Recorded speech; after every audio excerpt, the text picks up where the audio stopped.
Baik, bismillahirrahmanirrahim. Assalamualaikum, salam sejahtera. Selamat kembali ke channel saya. Hari ini sambungan untuk Kelantan bahagian 2.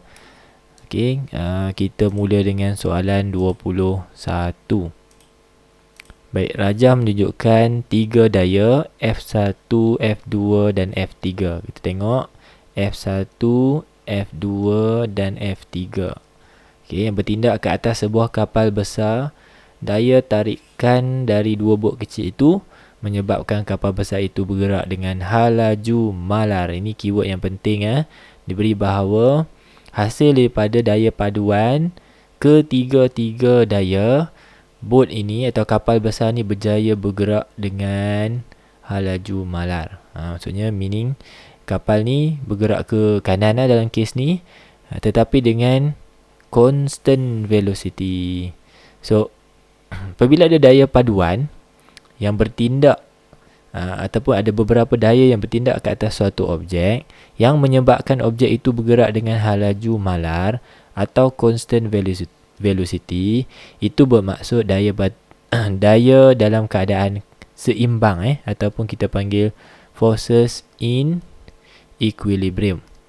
Okay, forces in equilibrium yang mana apabila kita mencari jumlah ataupun resultant force, kita akan dapat sama dengan 0 Newton. Maksudnya daya in short explanation is hasil tambah F1 dengan F2 apabila kita tolakkan dengan daya yang satu lagi yang bertentangan, kita dapat 0. Meaning that F1 tambah F2, kita akan dapat nilainya sama dengan F3. Okay, F1 tambah F2 sama nilai dia dengan F3. Sebab tu bila kita buat daya paduan, kita dapat jumlah daya paduan sama dengan 0. Sebab sama banyak. Okay, katalah F1 tambah F2, kita dapat 500 Newton. So must be F3 pun dalam keadaan 500 Newton. Sebab tu resultant force-nya dapat 0. Macam mana saya tahu 0? Sebab soalan bagi tahu the keyword here is movement ataupun the motion are in constant velocity. So the best answer untuk 21, cuba kita tengok mana yang sesuai, iaitu F1 tambah F2 sama dengan F3. F1 tambah F2 sama dengan F3. Kenapa sama? Sebab resultant force akhirnya daripada persamaan yang kita buat ini akan sama dengan 0. So A is the best answer. Sambung 22. Raja menunjukkan seorang pelajar berdiri di atas penimbang. Dia mengalami 3 situasi. Okey, 3 situasinya apa? Yang pertama, situasinya adalah accelerate upwards. Situasi Y, accelerate downwards. C, constant upward velocity. Daripada sini pelajar, awak kena terus grab the konsep yang cuba dibawa oleh soalan. Lift ini bergerak dengan 2 motion yang penting, iaitu pertama, bercut. For anything to accelerate, untuk suatu objek memecut, kedua-dua ataupun situasi ini melibatkan unbalanced force. Bermaksud daya paduan tak sama dengan 0 Newton. Tak sama. Maksudnya salah satu daripada R, sekejap saya highlight. Salah satu daripada R dengan mg ni mestilah lebih besar antara satu sama lain, daripada satu sama lain. Sama juga yang ni, R dengan mg ni salah satu adalah lebih besar dari yang satu lagi. Macam mana nak tahu yang mana besar mana kecil? Kita tengok arah. So here untuk X, pergerakan berlaku pecutan ke atas. Pecutan ke atas. Untuk berjaya memecut ke atas, mestilah R jauh lebih besar daripada mg. Daya yang atas, yang menarik ke atas, mesti lebih besar daripada bawah. Baru boleh pecut ke atas. Barulah boleh pecut ke atas. Dalam kes kedua, apabila pecutan berlaku ke bawah, bermaksud mg lebih besar daripada R, baru boleh pecut ke bawah. Okey. So dalam kita nak menggantikan dalam formula, iaitu seperti kehendak soalan, soalan dia nak cari R. Apakah nilai R? Kita kena ganti dalam hukum Newton ke-2. Resultant force sama dengan M darab A. Ini hukum Newton yang ketiga. Dan apa yang relation telah awak buat tadi, awak akan masukkan dalam kawasan yang saya highlight ni, resultant force. Misalnya kita buat nombor 1 Okey, resultant force untuk kes X, siapa tolak siapa atau siapa tarik siapa. So dalam kes ni pecutan berlaku di atas, maka R yang jauh lebih besar akan tolak dengan mg. Mesti ambil nilai besar tolak nilai yang kecil. Okey, kemudian kita sambung dengan MA macam tu. Okey, jadi untuk jadikan R sebagai perkara rumus ataupun subjek, R sama dengan mg ni tolak kan, bawa pergi sini jadi tambah. So jadi mg tambah MA. Baik, situasi X sama juga kita apply pada situasi Y. Sebab berlakunya pecutan, kita nak gantikan apa untuk resultant force. Ingat resultant force ni siapa tolak siapa, yang besar kena tolak yang kecil lah. So disebabkan pecutan berlaku di bawah, ke bawah, maka mg lebih besar dari R. So kita gantikan dengan mg tolak R sama dengan MA. MA ni datang daripada mana pelajar? Datang daripada formula ni, MA yang kita ganti tadi kat sini. So kita salin balik sama dengan MA. Now kita ambil R sebagai perkara rumus. Ni R ni negatif. Okay, saya bawa pergi kanan jadi positif. MA saya bawa pergi kiri. So mg tolak MA. Yang ni situasi untuk Y. Baik, macam mana pula dengan Z? Z situasinya adalah bergerak ke atas, tetapi constant velocity. Ada dua kes yang sama yang perlu awak consider dalam soalan ni dan soalan yang lalu, yang tadi tu, iaitu apabila satu objek berada dalam keadaan at rest dan constant velocity, maka resultant force-nya, daya paduannya sama dengan kosong. So situasi Z berlainan daripada X dengan Y. X dengan Y, resultant force dia tak sama dengan kosong sebab memecut. So kalau nampak pecutan dia, okay, tak balance, force tak balance. Tapi kalau constant velocity atau at rest, kita akan consider resultant force sama dengan kosong. Okay, apa maksud dia? Kalau resultant force sama dengan kosong, bermaksud di dalam rajah ini, kedua-dua daya yang terlibat, saya highlight. Kedua-dua daya iaitu R, normal reaction, dan juga mg, apabila kita tolakkan, kita tolak R, tolak mg. Kenapa R tolak mg? Sebab bergerak ke atas. Mestilah R tolak mg, baru boleh bergerak ke atas. Yang besar akan menarik yang kecil, baru boleh berlaku pergerakan ke atas. So R tolak mg, agak-agak dapat berapa? Dapatlah kosong. Sebab apa? Resultant force-nya kosong. Bila kita cari resultant force, kita dapat kosong. Itu juga membawa maksud R sama dengan mg. Bila saya pindahkan pergi sini, tak kena jadi positif. Bermaksud nilai R dan nilai mg adalah satu nilai yang sama. Sebab tu dia boleh bergerak dengan hal laju seragam. So berdasarkan tiga jawapan ni pelajar, kita pilih jawapan yang paling tepat. Okay, so jawapan paling tepat will be D, dadu. Okay, soalan ni panjang ni, saya pun explain lebih macam reteach dah.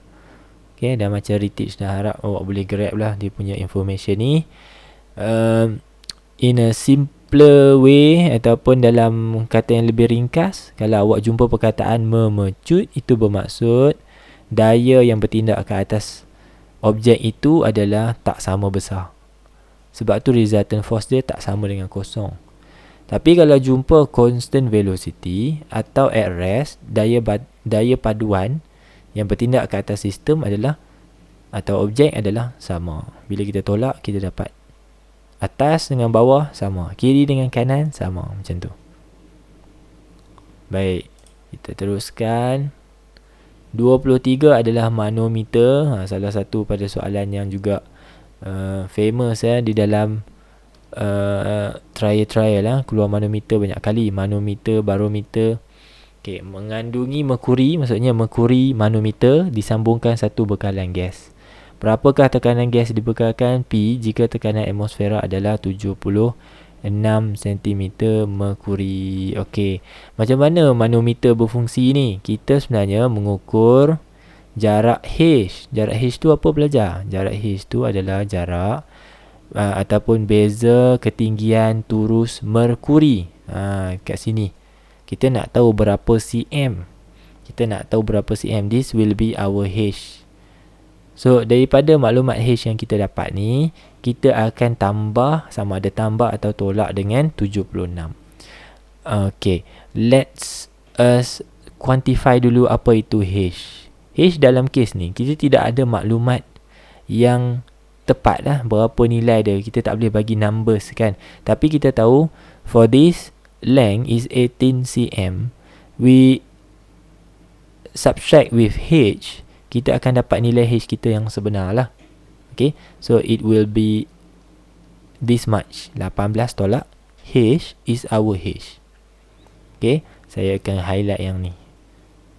H tu nak pergi letak mana pula? Okay, in case awak bertanya, kita akan buat satu logik. Okay, kita buat satu logik dulu. The pressure of the gas and the atmospheric pressure, which one is biggest ataupun bigger? Mana satu yang lebih besar, tekanan gas ke tekanan atmosfera dalam soalan ni? Jawapannya adalah tekanan gas. Tekanan gas adalah lebih besar dari tekanan atmosfera. Macam mana saya tahu? Tengok sini betul-betul.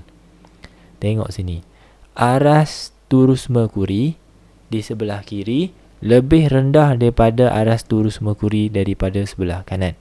Meaning that sepatutnya kalau kita letak merkuri dalam satu tube U, aras dia akan jadi sama tinggi. Kalau dua-dua open end, and I mean dua-dua belahan tak disambungkan kepada mana-mana sumber lain, aras dia akan jadi sama tinggi. Kenapa? Sebab kedua-duanya ditindakkan oleh tekanan atmosfera yang sama besar. So, by right, this situation adalah the key lah. Kita punya pemahaman kita tahu asalnya aras dia memang akan sama. Awak tinggikan kiri ke, tinggikan kanan ke, aras dia akan jadi sama kerana at both open end, the atmospheric pressure is the only pressure that acted here and here. So, because of nilainya sama, maka aras ketinggiannya sama. Cuba tengok case dalam soalan. Sini rendah, sini tinggi. So, must be pressure di sini lebih tinggi dan menekan merkuri di sebelah kiri supaya jadi lebih rendah dari sebelah kanan. So, belah kiri ni tekanannya tinggi. Jadi, tekanan itu menolak merkuri ni jadi lebih rendah. Di sebelah kanan jadi lebih tinggi. Okay. Bermaksud bila saya bandingkan tekanan gas dan tekanan atmosfera, the logic here is tekanan gas lebih besar dari tekanan atmosfera. Saya ulang, tekanan gas lebih besar dari tekanan atmosfera. Soalan kedua, dalam hati awak, sambil-sambil awak monolog, awak mesti tanya, okey, lebih besar, how big? Besar, berapa besar? Okey, berapa besar? Kita dah tahu dia lebih besar kan? Tapi berapa besar? So, daripada perkataan berapa besar tu, kita akan buat macam ni. Tekanan gas sama dengan P ATM. Disebabkan berapa besar, kita kena pakai operasi tambah. Dan kita tambahkan dengan nilai H tadi. Saya buat warna kuning sebab saya nak refer to here. Ni, kuning ni. H ni. Okay, sebab saya guna perkataan berapa besar, maka saya buat operasi tambah. Kalaulah di sebelah kiri ni turus merkurinya lebih rendah, sini lebih tinggi, di sebelah kanan lebih rendah, so kita pakai operasi tolak. Ini depends on the monolog yang awak sebut ataupun relation di sini. Disebabkan lebih besar, maka kita guna tanda tambah. Kalau tekanan gas lebih kecil dari tekanan atmosfera, kita guna tanda tolak. So kita akan masukkan maklumat yang kita sudah tahu. Berapakah tekanan atmosfera diberi dalam soalan? 76. So 76 cm merkuri, kita kena tambah dengan H, iaitu 18 tolak H. Dalam kes ni kita tak boleh dapat satu nilai yang fix lah. Okay, dia lebih kepada persamaan. Okay, so the best answer is here, D. 76 tambah dengan 18 tolak H, kemudian cm merkuri is the unit. Ini unit lah. Ini ikut-ikutkan, yang ni pun cm merkuri ni. So begitulah cara buat dia ya. Soalan ni pun banyak dalam trial 2021. Minta jemput tengoklah. Awak akan dapati bermanfaat insyaAllah.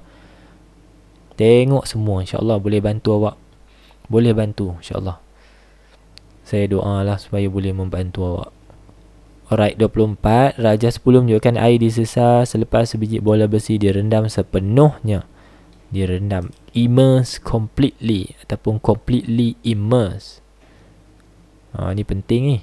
Bola tu diselam. Keseluruhan bola itu telah diselam dalam tin Eureka. Okey, apa soalan nak? Jika isi padu bola besi itu adalah 50 cm padu V, kita tengok dan pastikan mata awak cukup tajam untuk sedar bahawa V awak tidak berada dalam unit SI. Jadi hati-hati sebelum apa-apa pun, sebelum awak terlupa, awak ternaik share kan, nak selesaikan cepat-cepat, lepas tu tak dapat jawapan ataupun jawapan awak salah. Kita tukar siap-siap sentimeter, senti is 10 to the power of negative 2. Disebabkan kita bukan tukar sentimeter kepada meter square, tapi sentimeter cube kepada meter cube. Daripada sentimeter pergi meter, kita kan ganti 10 kuasa negatif 2. Tetapi disebabkan soalan ini ataupun yang kita sedang deal ni adalah sentimeter cube kepada meter cube, maka nilai gantian atau nilai tukaran kita tu juga kena cube. So disebabkan itu, di sini kita akan kuasa 3 kan. So now work on the volume first. Kita ambil 5 darab kurungan 10 kuasa negatif 2, kemudian kuasa 3. Kita akan dapat 5 darab 10 kuasa negatif 6 meter cube. Now we have a volume that is in SI unit. Okay, dapatkan macam tu dulu, barulah awak continue. Saya risau yang ke betul ke 5 pula lah, 50, so negatif 5 lah. Sorry, negatif 5. Let me check first. So 10 darab 10 kuasa 2 kuasa 3 darab 50. Alright, so volume dah selesai. Berapakah berat air tersesar? Ini adalah hukum Archimedes, prinsip Archimedes, hukum pula. Okey, prinsip Archimedes bagi tahu bahawa ada beberapa ni lah formula. Misalnya FB sama dengan W, iaitu buoyant force equals to the weight of water displaced, nombor 1. Nombor 2, kita juga boleh cari buoyant force menggunakan formula rho density, G gravitational field strength, dan V volume of the object immersed. Volume of the object immersed. Ni dia kita punya V. So buoyant force kita tak boleh cari direct sebab tak ada maklumat buoyant force, tapi kita tahu buoyant force sama dengan weight of the water displaced, in which yang kita tengah cari dalam soalan. So kita gabungkanlah persamaan 1 dan persamaan 2. Gabungkan, maka dapat W sama dengan rho G V. Macam tu. Carilah W kita. Masukkan density cecair 1000. Darab dengan G 9.81. Darab dengan volume yang sudah pun kita dapat tadi. Okay. So you'll be calculating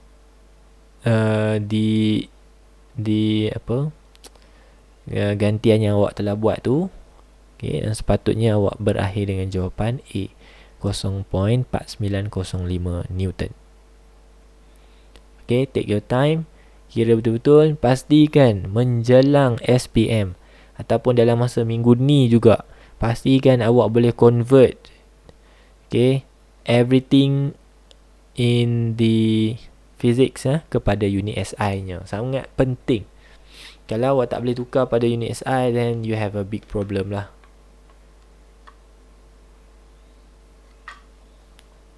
Okay, moving on. 25. Rajah menunjukkan sebuah lori mengangkat muatannya menggunakan silinder hidrolik. Okay, hidrolik system ataupun hidrolik silinder berfungsi, function based on prinsip Pascal. Prinsip Pascal beritahu bahawa dalam satu enclosed system, sistem tertutup, okay, the pressure is transferred equally to all parts of the fluid. Tekanan dipindahkan sama besar ke seluruh bahagian bendaling.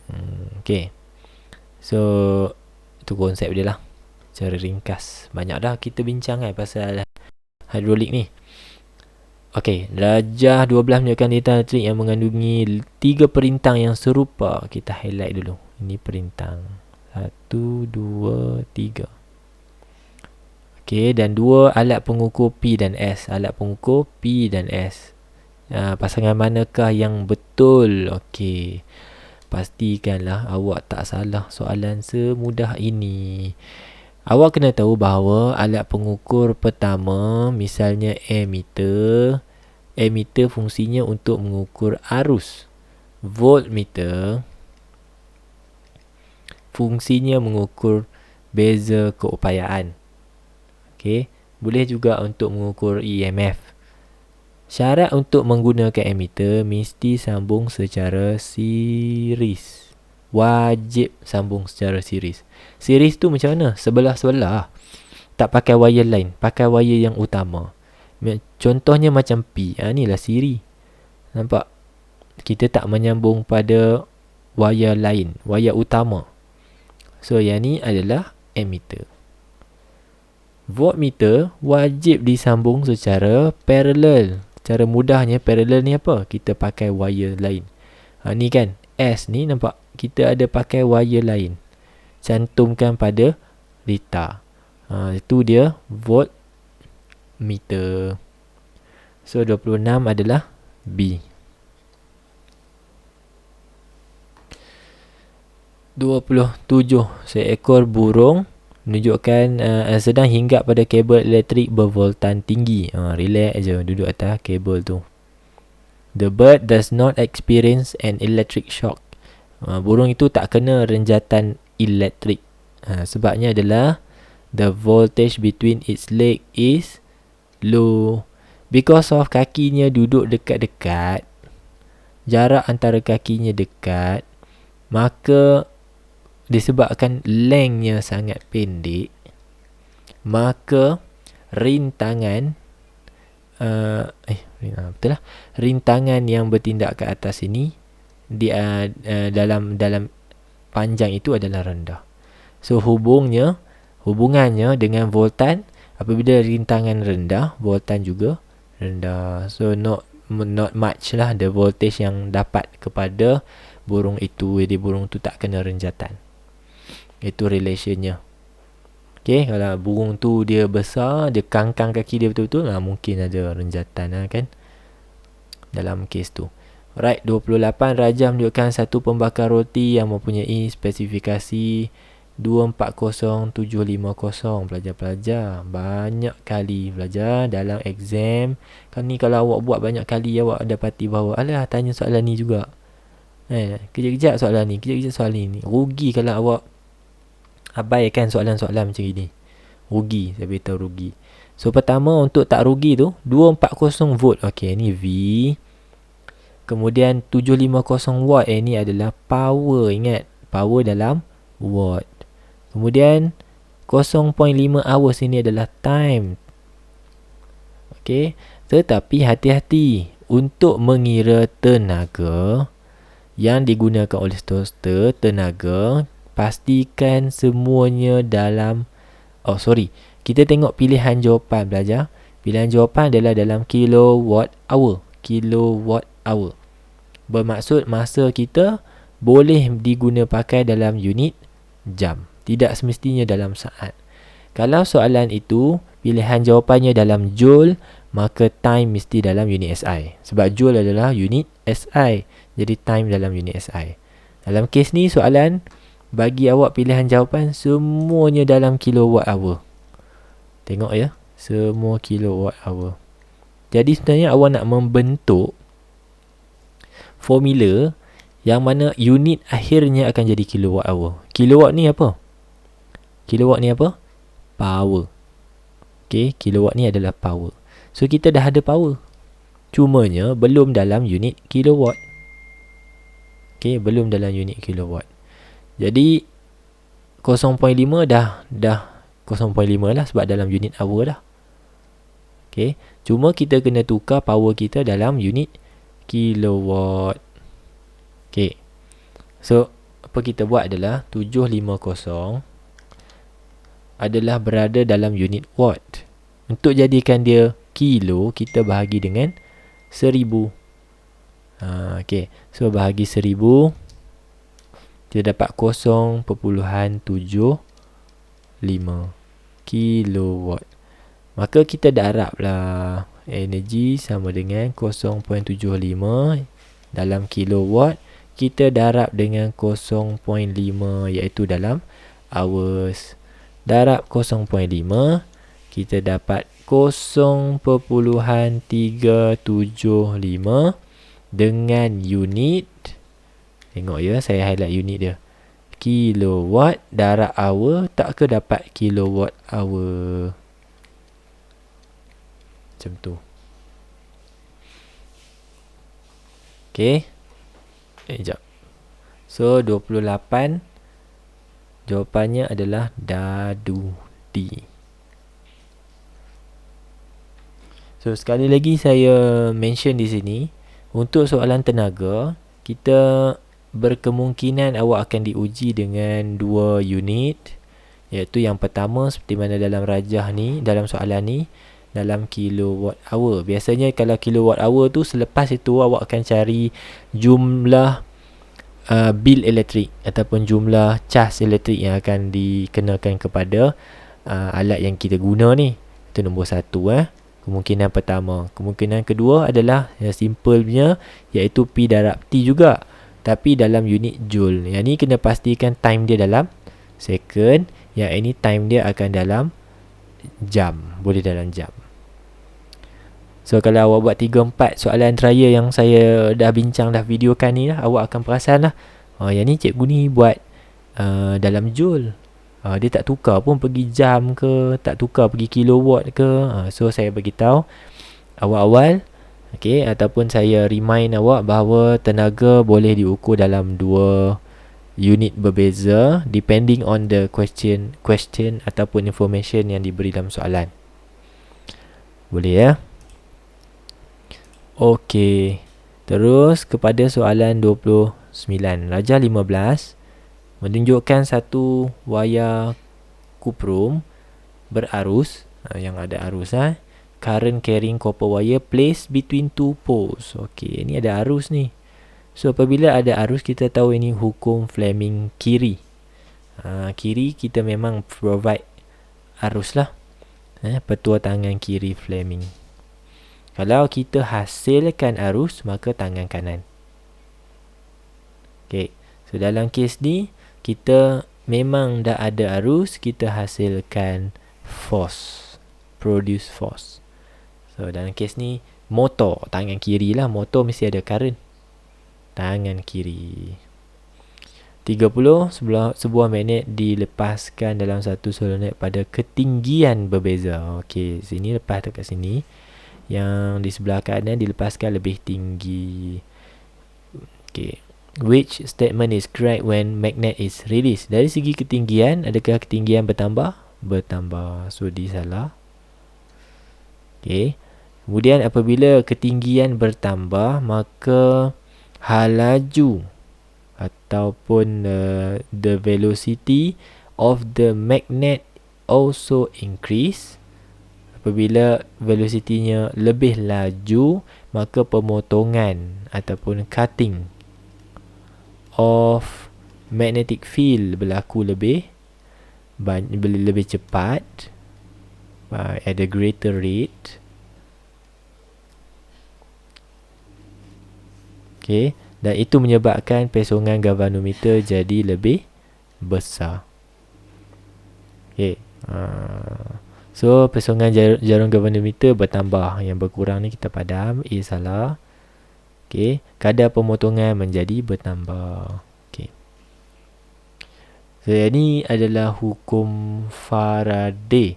Hukum Faraday beritahu lagi kerap kita potong atau cuts the magnetic field, lagi tinggi arus ataupun aruhan EMF dan arus aruhan jadi lebih bertambah. Baik. 31. Lagi soalan transformer, tapi kali ini ideal transformer ataupun transformer unggul. Cepat-cepatlah pelajar bila jumpa soalan transformer unggul, tulis PO sama dengan PI. Okay. Ataupun efficiency, simbol efficiency macam N tu.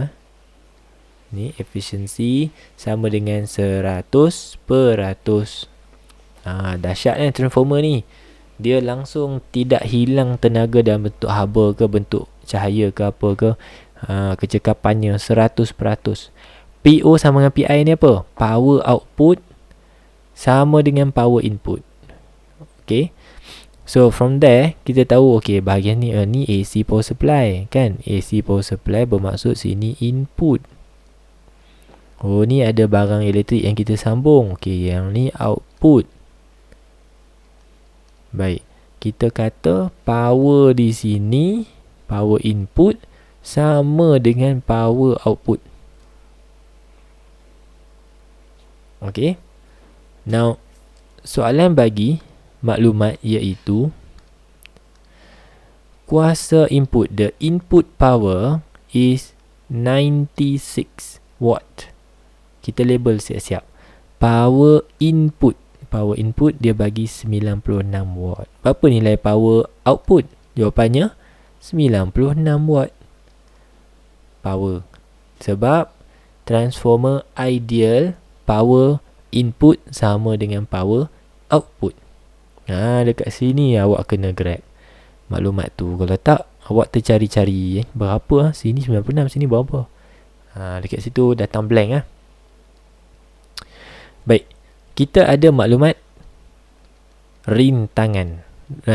Betul, rintangan, resistance di bahagian output. Soalan tanya berapakah voltage across the resistor. Okay, kita ada power, kita ada resistance. Kita nak cari voltage.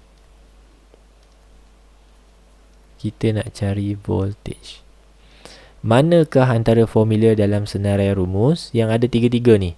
Ada P, ada R, ada V. Okey, jom kita ambil masa kita tengok PRV ingat PRV. Jom kita tengok senarai rumus yang mana ada P, ada R, ada V. Tajuk elektrik. Ada tak dalam senarai formula? I guess yang ni belum tak sama lah macam set yang lepas. Tak ada Okay, disebabkan tak ada. Kalau ada, saya nak tunjuk lah kan yang mana nombor berapa. Sebab baru ni saya buat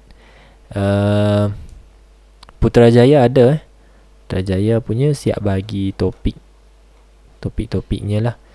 So in case you don't remember, kita ada satu formula P sama dengan V square over R.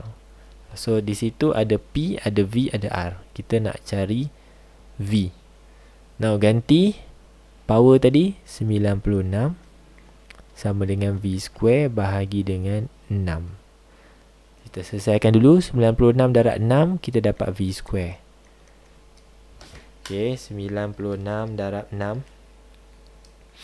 5, 7, 6. Kemudian untuk dapat V, kita square rootkan 576. Kita dapat 24 B.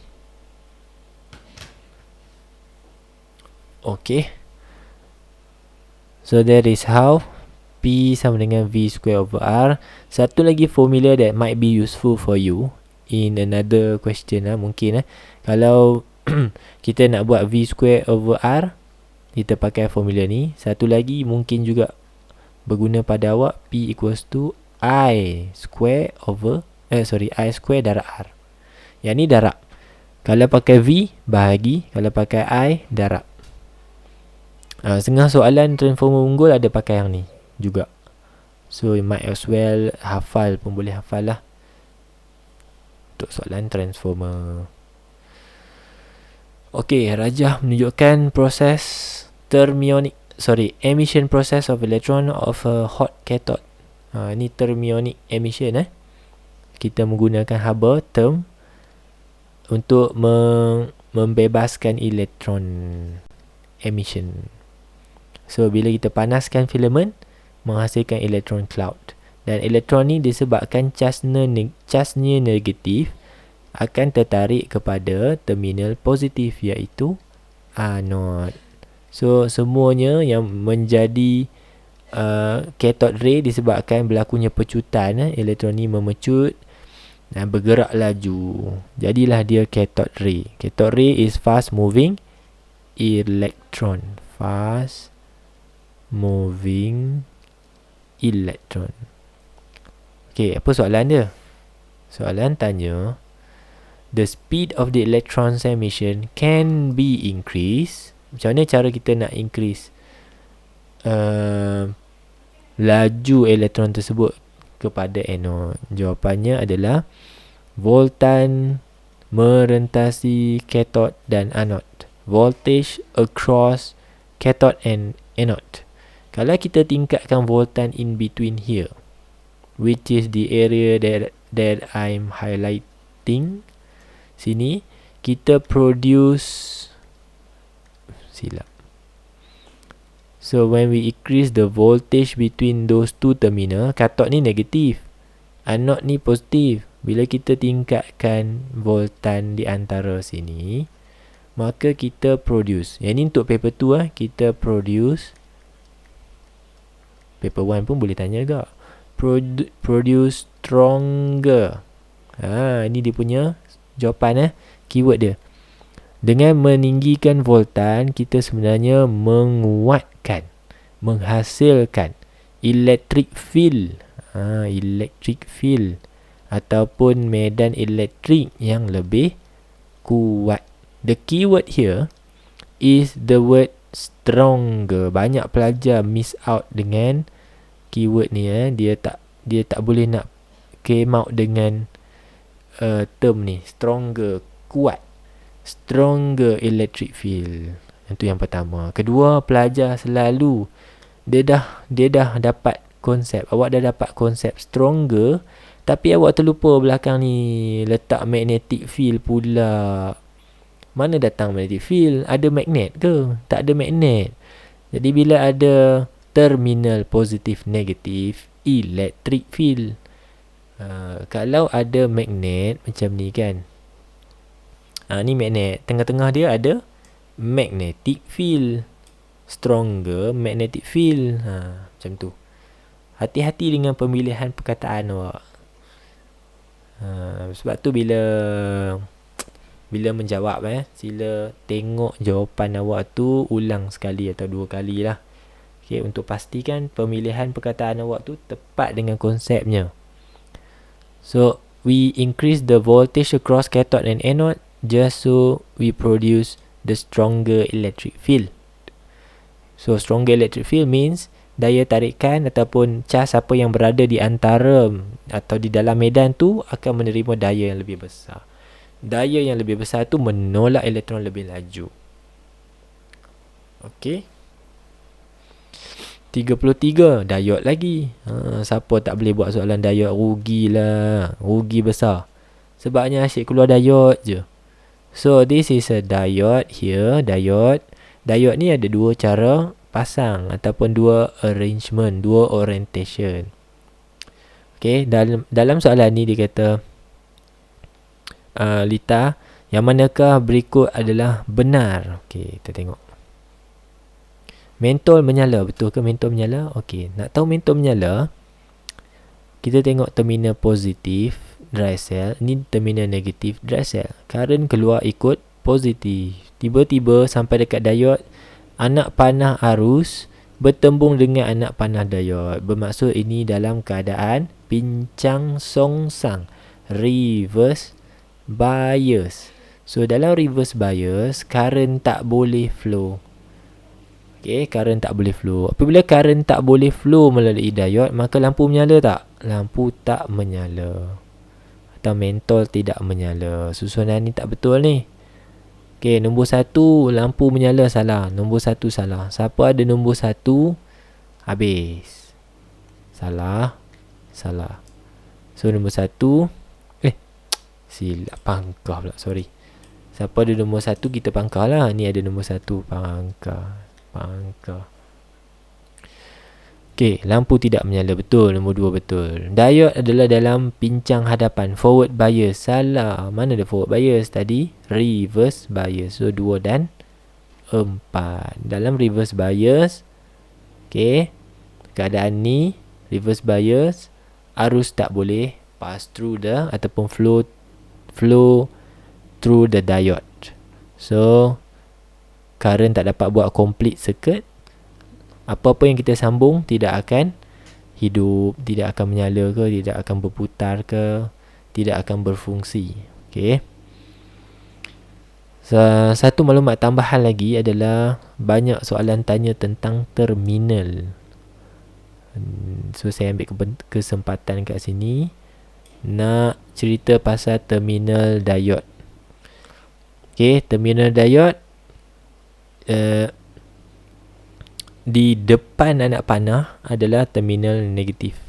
Di belakang anak panah terminal positif.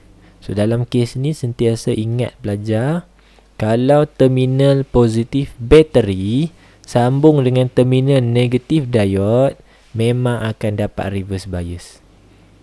Susunan untuk forward bias, susunan yang betul adalah positif dengan positif, negatif dengan negatif. Ini untuk diode sahaja. Untuk diode sahaja. Itu cara diode berfungsi dalam keadaan pincang hadapan, forward bias. Banyak keluar macam gini soalan. So take note. Take note, hafal. Ingat betul-betul. Baik, 34. Ni belum pernah bincang dalam mana-mana soalan trial lah. So hati-hati. This is a current amplifier circuit. Tujuan current amplifier adalah untuk menggandakan arus ataupun membesarkan arus. Dalam konsep, kita ada 2 arus yang sedang mengalir, IC dengan IB. IB kat mana pelajar? IB berada dalam litar tapak. Sini adalah litar tapak, maka arus yang mengalir di dalam litar tapak adalah arus tapak. Arus tapak, base current. Ni litar dia. Baik. Yang kedua adalah arus pengumpul, collector current. Collector current di sini litar dia, IC. Okey, IC ini bahagian litarnya. Jangan campur aduk. Jangan terkeliru, terconfuse. So yang ni IB, sini IC. Antara IB dengan IC, kalau kita bandingkan, IC adalah jauh lebih besar daripada IB. Bukan lebih besar je, jauh lebih besar. Okay, itu konsep dia, itu adalah teorinya. IC jauh lebih besar daripada IB. Kenapa? Kita menggunakan arus yang kecil untuk menghasilkan arus yang lebih besar. Okay, saya ulang. Kita gunakan arus yang kecil, very small, untuk hasilkan bigger current. That is why kita panggil dia litar penguat arus, current amplifier circuit. Kita nak amplify the current, besarkan current. So we are using very small current and produce bigger current. Itu maksud dia penguat arus. Mestilah yang kita hasilkan tu lebih besar. That is the logical thinking way lah.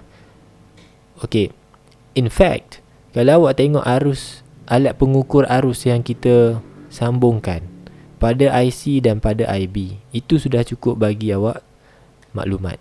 Itu pun kalau awak tahulah bahawa mikro jauh lebih kecil dari mili. Mikro jauh lebih kecil daripada mili. So bermaksud kita nak mengukur arus yang kecil, kita pakai microammeter supaya lebih sensitif. Milliammeter besar sikit. Okay, kalau besar lagi kita pakai ammeter biasa. Okay, so from that information, that theory, kita akan cuba selesaikan soalan ni. Switch S1 dan S2 dihidupkan. S1 bacaan microammeter. Microammeter adalah 20 microampere. Dan kita highlight. S2 bacaan micrometer adalah 3.2 milliampere. Mana lebih besar? Milliampere atau microampere? Jawapannya milliampere. Okay, milli lagi besar daripada micro. Soalan bagi tahu bahawa awak perlu kira faktor penggandaan. Amplification factor is how much the current is being amplified. Saya ulang amplification factor ni bunyi dia macamlah bombastik sangat. Tapi sebenarnya maksud berapa kali gandakah arus telah dinaikkan. How much the current has been amplified. 2 kali ganda ke? 20 kali ganda ke? 2000 kali ganda ke? Itu maksud dia. Berapa kali ganda. So logical way adalah untuk cari amplification factor, di bahagian atas ni mestilah satu nilai yang besar bahagi satu nilai yang kecil, baru kita dapat berapa kali ganda.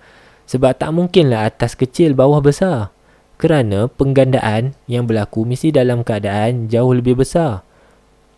Okay, digandakan 2 kali ganda, 3 kali ganda, takkan digandakan sebanyak separuh. Kalau gandakan separuh, tak gunalah litar ni. Dia bukan penguat arus, dia jadi pengecil arus.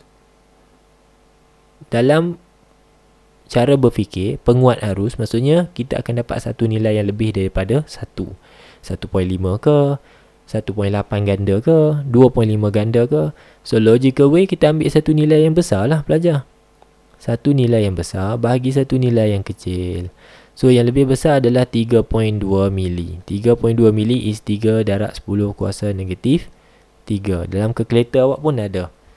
Okay, awak tekan 3.2 shift 5. Kalau awak pakai 570 ms mili. So awak akan dapat 3.2 darab 10 kuasa negatif 3. Tu pun kalau awak nak tekan kalkulator macam itulah. Kalau saya tekan 3.2 shift 5 terus dapat macam gitu. Right. Seterusnya kita akan gantikan maklumat 20 microampere kat bawah ni. 20. Okay, micro is 10 to the power of negative 6. So daripada situ Kita tekan balik 3.2 shift 5 bahagi dengan 20 shift 4. Okay, directly awak akan dapat 160 dan tanpa unit. Amplification factor is unitless, antara unit ataupun pengiraan yang unitless, tidak ada unit, sebab ampere dengan ampere potong. Antara lainnya adalah refractive index pun tak ada unit. Okay, so 160 ni pelajar, apa maksud dia? Ni saya nak ajak awak berfikir sekejap. Amplification factor is 160. Apa maksud 160? Arus yang kita hasilkan di IC is 160 times bigger than IB. IC ni lebih besar daripada IB. Kalau orang tanya berapa besar, awak pun kira-kira, okay, 160 kali ganda lebih besar. That is how big IC compared to IB. Itu maksud 160 ni pelajar. 160 kali ganda lebih besar dari IB. Berfungsi ke tak? Berfungsi lah, bagus lah. Advantage ni adalah, kalau awak pakai mikrofon, awak bercakap dekat morning call ke dekat mana-mana atas stage kan, awak hanya mengeluarkan suara yang bunyi suara tu ataupun suara yang awak keluarkan tu perlahan je, tapi dapat digandakan oleh amplifier circuit supaya suara awak jadi besar, jadi kuat, jadi besar pula, jadi kuat lah. So kalau amplification factor dia besar, maka lebih besarlah arus yang terhasil. Baik, banyak dah masa habis kat situ tu. Alright, 35 rajam dengan radioactive substance punya aktiviti. Okey, terus kita tangkap sini. Ya, pintasan ni bermaksud aktiviti asal ataupun initial activity 80. Okey, tengok kehendak soalan apa dulu. What is the half-life? Okey, half-life bermaksud masa yang diambil untuk aktiviti asal berkurang kepada separuh. So, separuh daripada 80 is 40. Kita tarik sini, tarik bawah ni. Dapat 24 hari. 24 hari. Macam mana saya tahu hari? Ni, unit dia dalam hari. So, 24 hari A. 36. Persamaan berikut mewakili perebutan bagi unsur radium yang berlaku secara spontan. Berapakah cacat jisim? Cacat jisim diberi adalah 0.004 AMU atau UJA. UJA ni adalah unit jisim atom, atomic mass unit. Cacat jisim simbolnya M. Berapakah tenaga nuklear? Nuclear energy, according to Einstein's formula, E equals to mc square. So untuk cari energy, the M here is the mass defect 0.004. Tapi sebab energy kita nak jawapan akhir kita dalam joule, nampak ni semua dalam joule ni, maka mass juga mesti dalam unit SI. Joule is a SI unit, maka mass di sini mesti tukar dalam unit SI. Okay, so diberi 1 UJA atau 1 AMU sama dengan banyak ni. Kalau 0.04, maka kita darablah dulu dengan 1.66 darab 10 kuasa negatif 27. This will be our mass. Kita selesaikan mass dululah, nanti serabut pula buat sekaligus. 0.004 darab 1.66 darab 10 kuasa negatif 27. Kita dapat 6. This is our mass defect.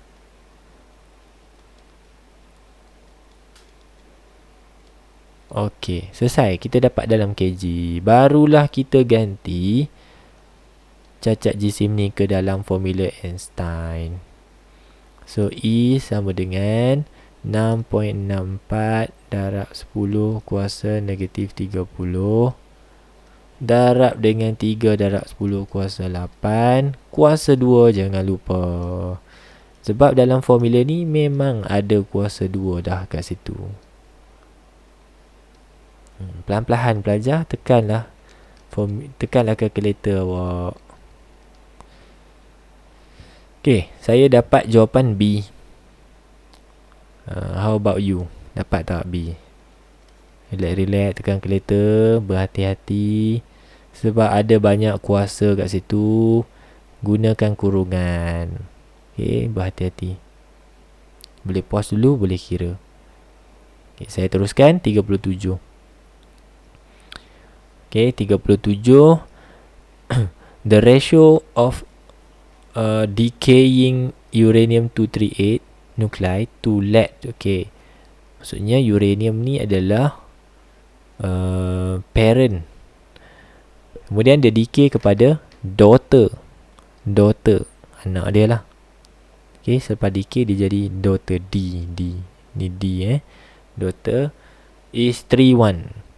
If at the beginning of the uranium rock formation no lead element was trapped in it, betul lah. Kalau uranium tu baru je terhasil, macam mana nak ada lead? Dia belum decay. Okay, what is the approximate age of the rock if the half-life of uranium is this much? So uranium dia jadi separuh daripada aktiviti asal dia dalam masa 5 darab 10 kuasa 9 tahun. Okay, di awal-awalnya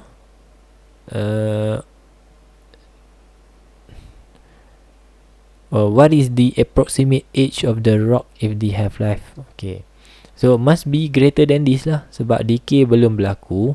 So must be a year that is more than 5 times 10 to the power of 9 years.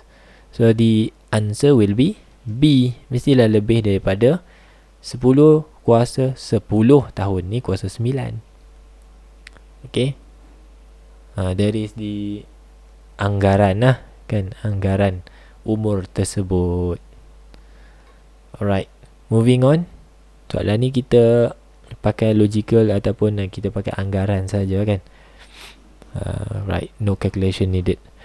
38 is photoelectric effect. Tengok tak pelajar, keluar lagi photoelectric effect. Famous tak soalan ni? Kita ada cahaya ataupun photons yang bertenaga. Okay, yang bertenaga bermaksudnya membawa satu tenaga ataupun membawa satu frekuensi. Okay, yang mana frekuensi cahaya itu telah pun melebihi daripada frekuensi ambang. Frekuensi ambang, threshold frekuensi ambang. So dalam kes ni either F adalah sama dengan F0 ataupun F sebenarnya telah melebihi F0. Barulah wujudnya photoelectric effect, terhasilnya photoelectric effect. So dalam kes ni nampak fotoelektron ni boleh terbebas. Okay, soalan tanya apa? Antara berikut yang manakah benar? Okay, baca kejap. Okay, ambil masa untuk pause dan baca. Jawapannya adalah A. Okay, yang paling tepat adalah tenaga kinetik fotoelektron tidak bergantung kepada intensity of light. Ingat ya, cerah ke, malap ke cahaya yang kita bekalkan tidak penting. Tidak memberi kesan kepada photoelectric effect. Keamatan cahaya tidak memberi. Nanti kan awak akan salah konsep. Awak kata, okey, kita pancarkan cahaya lebih cerah, mesti banyak fotoelektron keluar. Salah, tak betul. Benda tu tak betul. Konsep yang salah. Syaratnya bukanlah cerah atau gelapnya cahaya tu. Syaratnya adalah this one, menghasilkan frekuensi yang sama atau lebih besar daripada threshold frekuensi. Berlakulah photoelectric effect. Itu sahaja. Tak kira lah kalau awak bagi lampu cerah gila-gila ke, tapi kalau frekuensinya masih lagi tak sama dengan frekuensi ambang atau lebih daripada frekuensi ambang, tak berlaku. Photoelectric effect tidak berlaku. So A, okay, A adalah jawapan yang betul. Does not depend on the intensity. Tak bergantung kepada keamatan cahaya. Okay. Yang lain semua boleh baca lah kan. Boleh baca dan boleh remind semula lah. Okay, 39 sekali lagi graf ni. Diagram shows maximum kinetic energy of photoelectron against frequency. Okay, macam saya cerita dalam video Putrajaya, saya kata kalau kat sini ni frekuensi ambang, okay, bermaksud apabila frekuensi cahaya yang kita pakai sama dengan frekuensi ambang, photoelectric effect berlaku. Tetapi kinetic energy maksimumnya sama dengan kosong. Betul tak? Ni kosong. This is zero. Kinetic energy maksimum adalah kosong. Berlakulah. Tapi kalau frekuensi cahaya yang kita bekalkan lebih besar dari frekuensi ambang, ni lebih besar ni, maka kita adalah tenaga kinetik yang terhasil. Contohnya 5 Joule tu. Maksudnya di sini berlaku photoelectric effect, tapi elektron tu sekadar dikeluarkan, bergerak dengan laju perlahan saja. Tapi dalam kes ni, kalau kita bagi frekuensi tu lebih besar daripada frekuensi asli, maka kita hasilkan tenaga kinetik yang lebih besar. Ada nilai dia. So X here is the frekuensi ambang ataupun threshold frekuensi, suatu nilai frekuensi pelajar. Kat sini kan tak mungkin lah awak salah. Sebabnya X berada di paksi X yang juga diwakili dengan suatu nilai atau simbol F. F sini frekuensi. So must be something yang related to frekuensi, yang takkan boleh salah. Kalau dia tak frekuensi ke satu lagi jawapan dekat ABC ni, mungkinlah awak confuse kan. Yang ni takkanlah awak nak confuse. Okay, last question untuk video ni. What is the work function of metal which has a threshold frequency? Yang dia bagi kat awak ni, threshold frequency F naught. Aduh, meletup kaki saya. Okay, what is the work function? Work function is W. Okay, untuk mengira work function, W sama dengan H F naught. Ada tak dalam senarai formula? Kita tengok sekejap. Kod lah ada. Tak ada. Cuma ada yang inilah, tenaga foton. Pengiraan dia sama je. Sekejap ya, saya tunjuk. Saya cerita dulu dekat awak lah sebelum saya tunjuk pengiraan Retouch. Saya cerita semula. What is work function?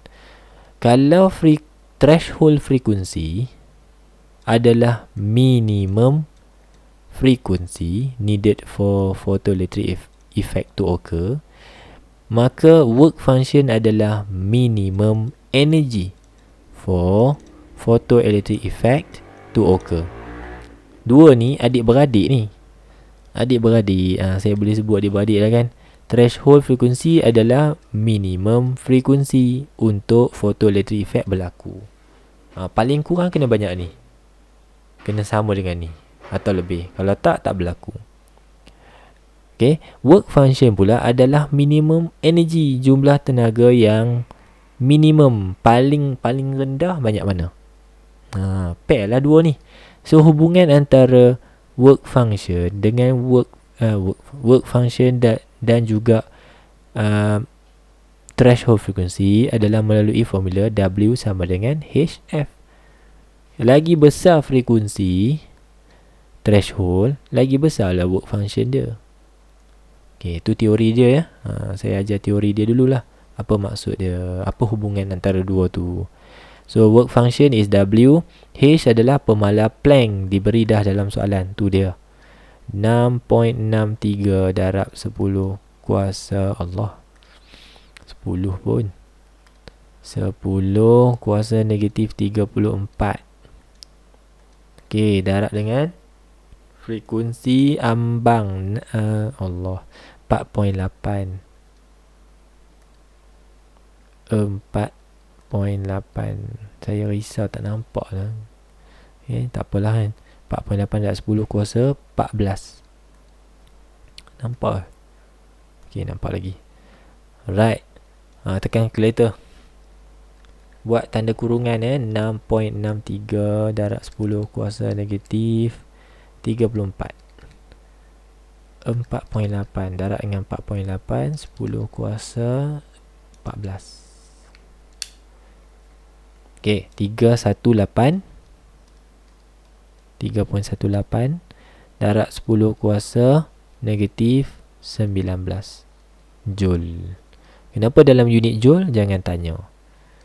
Baru tadi saya cerita work ni apa? Work ni adalah tenaga. Work function adalah tenaga. So bila tenaga, unit dalam Joule. Baik, saya doakan awak dipermudahkan urusan. Semoga penatlah ulang kan. Saya setiap kali itulah saya berharap awak boleh ambil sebanyak mana manfaat daripada video-video saya buat ni kan. Kita nak jumpa susah kan, sebab masing-masing di hujung-hujung ni cikgu berebut-rebut. Cikgu kimia berebut awak, cikgu bio berebut awak. Jadinya sebelum tidur at least tengoklah video ni 5-6 soalan, lepas tu catat, lepas tu proses menghafal. Kongsi-kongsikan dengan kawan. Bila dah tahu buat tu, flex lah dengan kawan kan. Cara awak flex tu adalah dengan tujuan supaya awak boleh kuasai dengan lebih baik. Awak tunjuk ni saya tahu ni aku tahu. Tunjuk kan. Dapatkan confidence itu dalam bentuk cara mengajarkan awak. In a way awak dapat manfaat, kawan awak dapat manfaat. Saya doakan semuanya dipermudahkan urusan. Terus-terusan sihat, jaga diri, jaga makan minum, jaga solat. Kita jumpa lagi dalam video akan datang. Terima kasih, jumpa lagi. Assalamualaikum. Bye.